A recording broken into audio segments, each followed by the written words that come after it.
Hello, my name is Benjamin Hart. I'm an American attorney and the managing director of Integrity Legal here in Bangkok, Thailand. As the title of this video asks, so Reuters now gets access to draft legislation in Thailand before the Thai public gets to see draft legislation of how we're going to be governed in our own country. And the question I ask is, if a foreign press outlet is being granted access to draft legislation before the public is allowed to see it, to what end?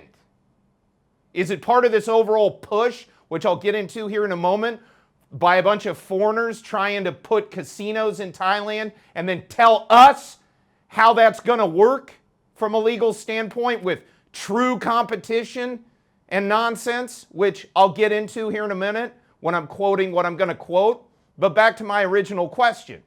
Reuters, the foreign news service, who I believe was founded by the Rothschild banking family, which I'm not getting into like crazy hyperbole and people then start calling you a conspiracy theorist and things. This is history. This is fact. The Rothschild banking house existed. One of their intelligence services later became Reuters. I read the book, The House of Rothschild, okay? You know, I mean, what do you want me to tell you here?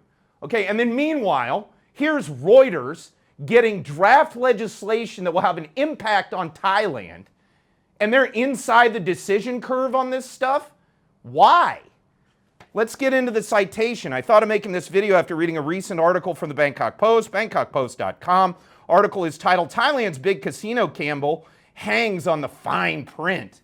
You know, first off, and I'm going to get into this in other videos, but I wanted to start it with this main issue, which is there seems to be a lot of undue foreign influence here in Thailand right now, and it all seems to operate in this nexus point of a gray area between policy, actual promulgation of law, and the nonsense media who keep just constantly rolling out narratives that don't have anything to do with the well-being of the standard rank-and-file Thai here in Thailand.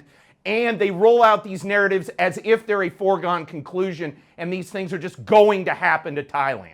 Things like, oh, everything's changed with tax because some bureaucrat reinterpreted something somewhere. Well, guess what? Under the doctrine of codification, you want to make a new tax law in Thailand, promulgate it through parliament. That's how it works. Okay? I'm tired of these foreign interlopers coming into Thailand with all this nonsense and trying to foist new changes onto this country without due process.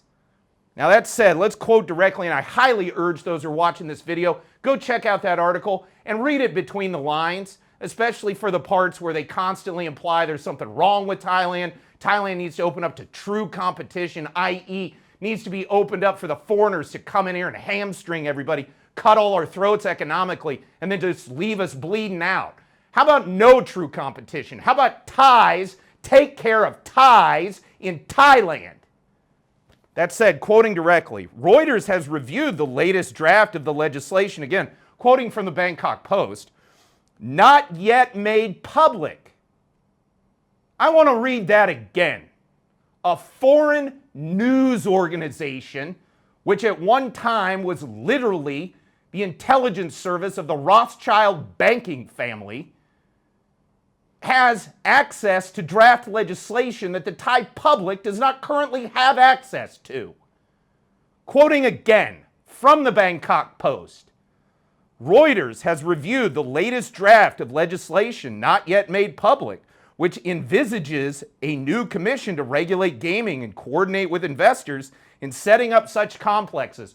Why does a foreign news organization have access to draft legislation in Thailand that is yet to be promulgated, that will set policy that could change things in Thailand for years to come? Why do they have access and we, the public, do not? Why is that?